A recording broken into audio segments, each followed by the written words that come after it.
Director Teja అంటే వివాదాస్పద వ్యక్తి అనే ముద్ర పడిపోయింది. అందుకు కారణం ఆయన ఉన్నది ఉన్నట్టుగా నిజాలను కుండబద్దలు కొట్టినట్లు మాట్లాడతాడని చిత్ర పరిశ్రమలో చెబుతూ ఉంటారు. చిత్రం, జయం లాంటి హిట్స్ ఇచ్చిన తేజ మహేష్ బాబుతో నిజం లాంటి ఫ్లాప్ కూడా ఇచ్చారు.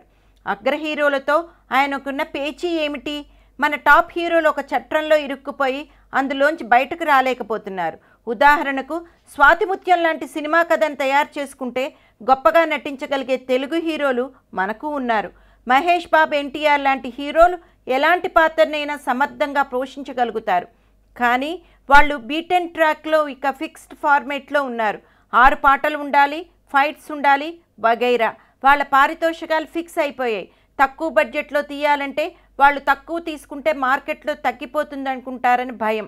భారీ బడ్జెట్తో సినిమా తీసినప్పుడు అన్ని హంగులు పెట్టాలి, ఎక్కువకే అమ్మాలి. మరి హీరోలు అలా ఉన్నప్పుడు మన కథల్లోనూ సినిమాల తీరుల్లోనూ మార్పు రావాలంటే ఎలా వస్తుంది?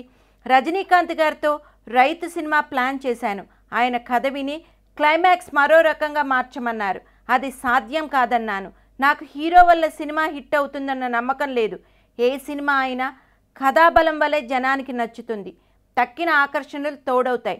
రజనీకాంత్ గారు అంత పెద్ద స్టార్ అన్నారు. మరి ఆయన నటించిన బాబా ఏమైంది? దారుణంగా ఫ్లాప్ అయింది. అందుకే పెద్ద హీరోలు వాళ్ళ మూసధోరణులు నాకు ఇష్టం ఉండటం లేదు. ఉన్నంతలో నా ధోరణికి అనువైన వాళ్ళతోనే నేను చిత్రాలు తీస్తుంటాను.